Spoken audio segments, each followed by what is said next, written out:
برادران ملت اسلامی، السلام علیکم ورحمۃ اللہ وبرکاتہ۔ الحمد للہ الحنان المنان الذي خلق الانسان وعلمه البيان، والصلاة والسلام على رسوله سید الانس والجان وعلى آلہ واصحابہ ذوی الخیر والإحسان، اما بعد فاعوذ باللہ من الشیطان الرجیم، بسم اللہ الرحمن الرحیم۔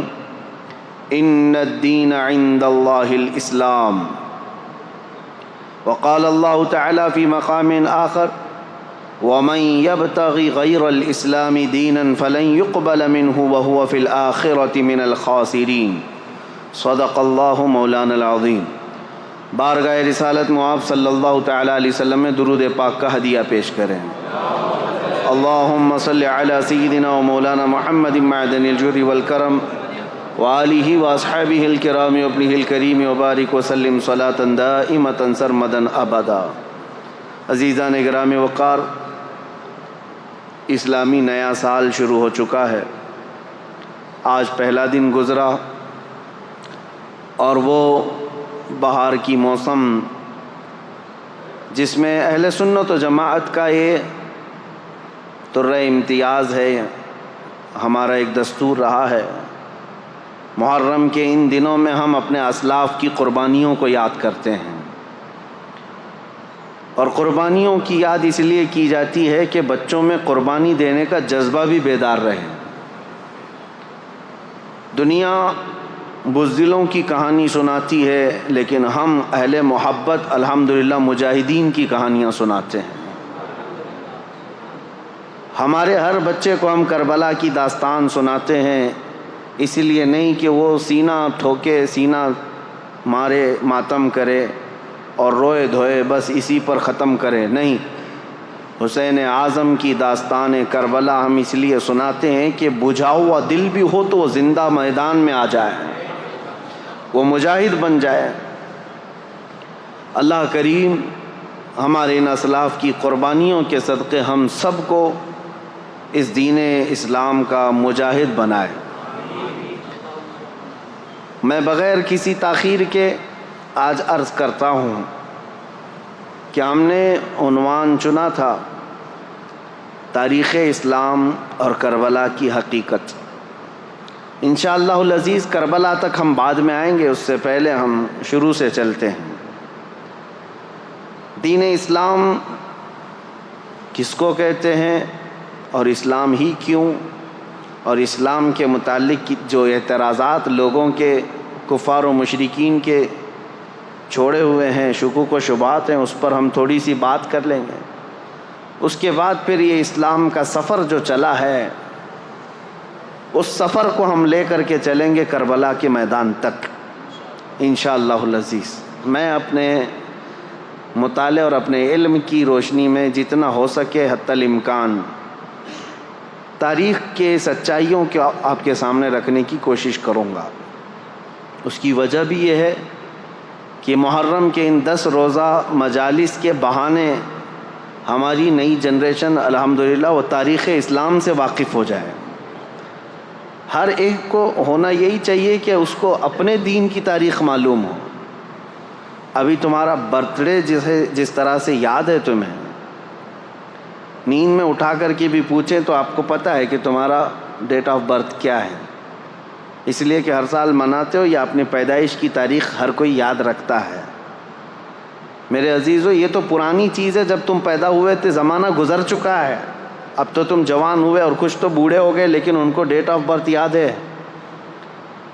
اس کی وجہ یہی ہے کہ تم اپنی پرانی چیز کو یاد رکھنا چاہتے ہو، جس طرح تمہیں اپنے جنم دن یاد ہے، یہ خود کی زندگی کے بارے میں جس طرح معلوم ہے، اسلام کی نشو و نما، اس کی تاریخ ابتدا سے لے کر اب تک ہر ایک کو معلوم ہونا چاہیے، تاکہ کفار و مشرکین اور ملحدین جو اب زمانے میں آ رہے ہیں، ایتھیسٹ، ان کے چھوڑے ہوئے اعتراضات سے تمہارے دل میں شک و شبہ پیدا نہیں ہونا چاہیے۔ سب سے پہلی چیز یہ لے کر کے چلیں دل میں کہ میرا دین حق ہے۔ اسلام سے زیادہ سچائی کسی میں نہیں ہے، اور ظاہر سی بات ہے میں اس کو سچا دین سمجھ کر کے ہی عمل کر رہا ہوں، اور اس کے متعلق ذرا بھی شک و شبہ اپنے دل میں نہیں آنا چاہیے۔ اب رہی بات جو اعتراضات ہیں، جو شک ہے، شبہات ہے، وہ آپ کے لیے نہیں ہے، جو میں بیان کر رہا ہوں آپ کے لیے اور ہمارے لیے ایسا ہے کہ میرا رب تبارک و تعالی، ہم تو یقین رکھتے ہیں، ابھی رات کے 10 بجنے کو جا رہے ہیں، رات کے 10 بجنے کو جا رہے ہیں، تو رات باہر کیا ہوگا؟ اندھیرا ہی ہوگا، باہر کیا ہوگا؟ اندھیرا ہی ہوگا۔ سورج کے نکلنے میں ابھی کافی ٹائم باقی، ہو سکتا ہے ابھی 8-10 گھنٹے 12 گھنٹے، ابھی تقریباً 8 گھنٹے کے بعد ہو سکتا ہے سورج نکلے، لیکن بحیثیت مسلمان ہمارا عقیدہ یہ ہے کہ مولا تبارک و تعالیٰ اگر چاہے تو ابھی 1 منٹ میں نہیں، 1 سیکنڈ میں سورج کو پھر سے طلوع کر سکتا ہے۔ یہ ایمان کی مضبوطی، یہ یقین کے ساتھ ہم ہیں۔ یہ عقیدہ میں آپ کے لیے نہیں بیان کر رہا ہوں، اسلام کے متعلق ان ظالم کتوں کے لیے جو ہمہ وقت اسلام کے خلاف بھونکتے رہتے ہیں، یا پھر شکوک و شبہات ڈالتے رہتے ہیں میڈیا میں بیٹھ کر کے یا پھر ہمارے ماحول میں، اور سیدھا سادہ مسلمان یہ سوچنے لگتا ہے کیا ایسا بھی ہے میرے دین میں؟ اسی لیے میرے عزیزو، ان کی جانب سے 1000 شک و شبہات آئیں، لیکن تمہارا دین حق ہے، اس پر تمہیں یقین کامل ہونا چاہیے، اس وقت تک تم مومن نہیں ہو۔ یہ تو چند ٹکے کے خریدے ہوئے لوگ ہیں جو آج سوالات کر کر کے تمہارے دلوں میں شک پیدا کرتے ہوں۔ کل کو اگر دجال تمہارے سامنے آئے اور وہ یہ کہے میں خدا ہوں، تم کہو گے نہیں، تم خدا نہیں ہو سکتے۔ تم سے سوال کرے گا پھر خدا کون ہے؟ تم کہو گے خدا وہ ہے جو آسمان سے بارش نازل کرتا ہے۔ وہ کہے گا کہ ابھی میں بارش برسا کر کے دکھاتا ہوں، بارش برسائے گا۔ تمہاری دلیل تو ختم ہو گئی نا۔ تم کیا دعویٰ کیے تھے کہ اللہ وہ ہے جو آسمان سے بارش نازل کرتا ہے، فوراً اس نے بارش برسا کر کے دکھا دیا۔ ہو سکتا ہے اس کے بعد بھی تم انکار کر دو کہ نہیں میں نہیں مانتا اس چیز کو۔ پھر وہ پوچھے گا پھر خدا کس کو مانتے ہو تم؟ تم کہو گے میں خدا اس کو مانتا ہوں جو موت بھی دیتا ہے اور حیات بھی دیتا ہے۔ وہ دجال اپنے سامنے ہی ایک آدمی کو مار ڈالے گا اور پھر مرے ہوئے آدمی کو دوبارہ زندہ کر کے کھڑا کرے گا، کہا لو میں نے کر دیا۔ تمہارا دعویٰ تو یہی تھا کہ خدا وہ ہے جو زندگی دیتا ہے اور موت دیتا ہے، میں نے تو دے دیا، تمہارے آنکھوں کے سامنے دیا ہے۔ عزیزان گرامی وقار، اس سے بھی بڑی بڑی چیزیں وہ کر کے دکھائے گا۔ تو اب اس وقت تمہارا کیا ہونا چاہیے؟ یہ حدیث پاک میں میرے آقا صلی اللہ تعالیٰ علیہ وسلم نے پہلے ہی بیان فرما دیا، یہ ساری نشانیاں بتاتی۔ یہ آج چند ٹکوں کے خریدے ہوئے لوگوں کے چھوڑے ہوئے اعتراضات پر تم ڈاواں ڈول ہو جاتے ہو۔ تمہارا ایمان تو اتنا مضبوط ہونا چاہیے کہ میری آنکھوں کے سامنے بھی اگر کوئی بارش نازل کر کے دکھا دے، مرے ہوئے کو زندہ کر کے دکھا دے، تب بھی میں اس کو خدا تسلیم نہیں کر سکتا۔ میرا خدا تو صرف اللہ رب العالمین ہے۔